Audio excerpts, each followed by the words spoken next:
Bismillahirrahmanirrahim. Can everybody hear me? I should probably grab the microphone. Although every time I grab the mic, it makes me feel like a game show host. I can't get into my, delivery when I'm doing that. So I'll just try to pull it closer. Come on down. Bismillahirrahmanirrahim. Innal hamda lillahi nahmaduhu wa nasta'inuhu wa nastaghfiruhu wa nasta'hihi. ونعوذ بالله من شرور أنفسنا ومن سيئات أعمالنا فمن يهده الله فلا مضل له ومن يضلل فلا هادي له وأشهد أن لا إله إلا الله وحده لا شريك له وأشهد أن محمدا عبده ورسوله أما بعد السلام عليكم. I want to first start by thanking Samia and all of the organizers who put this event on. When she contacted me, she was so agreeable and so nice, I thought she was going to tell me I had an outstanding bill. But she was actually not only offering me an opportunity to get involved in this work, but more importantly to clarify my position vis-a-vis this work. Because, full disclosure, for a very long time, I have been an outspoken proponent of Muslims making sure that they're doing something to contribute to the lives of people who live in their midst, while never, ever neglecting the fact that we should be strong advocates and voices for Muslims abroad. But for a long time, that was my focus, and I didn't really get a chance to see this work. But upon kind of investigating the work that they're doing and talking to people about the difference they're making, I'm coming to see that this is just as important, if not more important than anything we're doing stateside. I want to start my talk really thinking about Ramadan. And when Aisha, may Allah be pleased with her, when she was questioned about the Prophet Muhammad, and this is very significant because this was his wife speaking. Everyone here who's married, you know that there is no one who knows you better than your spouse. And if you want to put this to test, just compliment someone, pay them a compliment, and look at their spouse as you're complimenting them. And you might say, he's a very sweet, very nice brother, and look at his wife, and she'll say, and you may say, she's very understanding and a very patient sister, and just look at her husband, and he's right? So when the Prophet, peace be upon him, is described by his wife, it's significant because this isn't someone that is on the outside, whom it's very easy to put on airs. It's very easy to deceive them. But someone close to us actually knows us. So when she was asked about the Prophet, peace be upon him, she described him in his generosity as a rihun mursal, a free-flowing wind. Meaning he just gave and gave without restriction. And we get the sense from reading about him that this was something that came naturally to him. This was a part of his character. And Arabic is a beautiful language. The word for character in Arabic is akhlaq, or khuluq, and it's strongly related to the word khalaq, which means to create, to make something. So your character is literally that which was made easy for you. Some people just incline towards being generous. Some people are just very agreeable. Others, we have to work to inculcate these positive qualities. They don't come as easily to us. But you will find, without exception, Muslims are at their most generous in the month of Ramadan. And there's an unmistakable connection there. Because Ramadan is about hunger. I remember one of my teachers. Okay. We going to games? Okay, we're going to do it. This work is important. We got to do it. I feel like Bob Barker. But it's much it's much louder. But I remember one of my teachers being asked about Ramadan, and I thought he would give some highly articulated answer about Ramadan. Something very, very philosophical.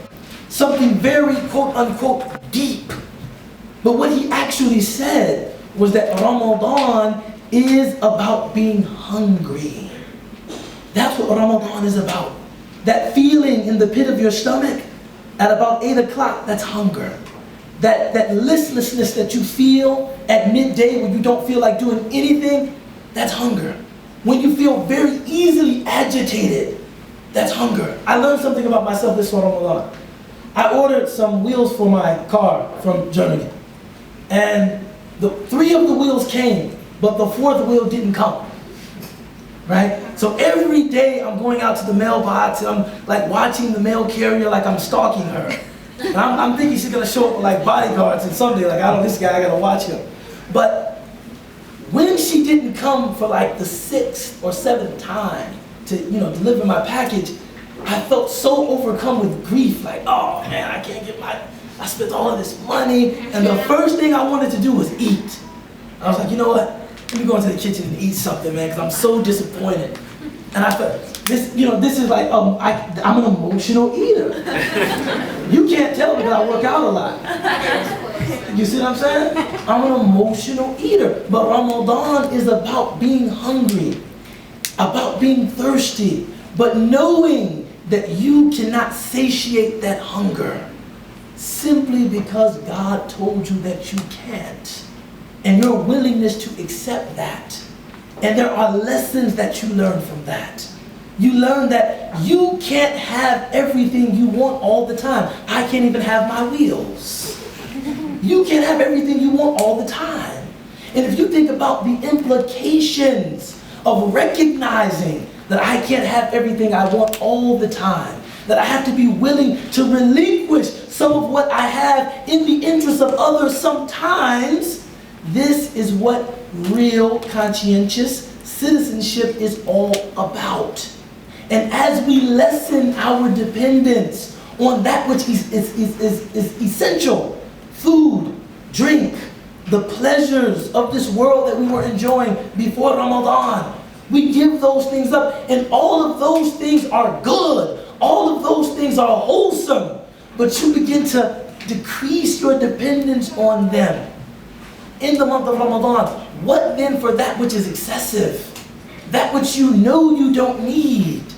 Everybody alive is involved in a very complicated matrix in which we give and we take.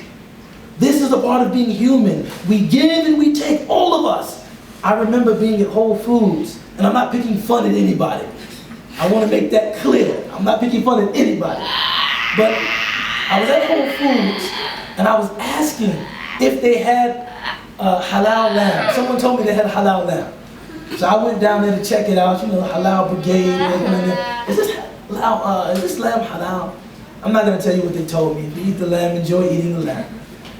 But somebody came up and tapped me and said, what makes you think you have the right to go around consuming other species? What? Is it, do you find your meat consumption to be specious? I had never heard that. Do you find your meat consumption? I was like, and I just thought, I said, well, for me, my permission to partake of the good things of this world, I see that permission as emanating from God. And I try to do so conscientiously. I try to do so in moderation. Now my question for you is, who gave you the permission to even consume God's plants? Who gave you the permission to breathe His air? And they said, well, I don't really believe in any of that.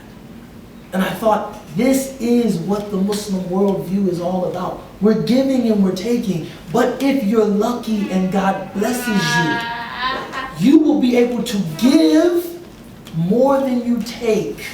And this month is a time where we're learning that. The people involved with this effort, they are trying to give one of the most precious gifts that can ever be given. The gift of empowerment, the gift of literacy, the gift of education. And when you talk about literacy, you talk about empowerment, you talk about education, you're not just talking about the skills, the commodifiable skills of reading and writing. You're talking about dignity. Education gives people dignity, a proper sense of seriousness about oneself and your prospect for the future. And when you don't have education, you don't comport yourself in the same way. I remember one of my teachers saying to me, the only thing that prevents a person from talking when they don't know what they're talking about is dignity. Because they don't want to look like an ass. They don't want to look like an idiot. By ass, I mean donkey. Don't be clear about that. I'm sweating now. Dignity. And when you go to the Muslim world, and I've lived in the Muslim world for a very long time. I've never lived in Pakistan, but I lived in Egypt. And some of what I found in Egypt was very beautiful, mashallah. You're eating the food and the tamia, you're eating the bean sandwiches. And, I must say I've never felt safer in all of my life. You could walk out 1:15 and you have no fear of anybody accosting you or trying to mug you or anything like that. But in terms of the social and civic institutions making up the country, what we saw were a people lacking dignity. And how can they have it when they work, what they earn is being usurped from them unlawfully? You have people working, they haven't received a raise in 20 years. So wages are completely stagnant. Conditions are prehistoric. No one cares about them. And they bring that to the work. Now, by educating people and empowering them, you really set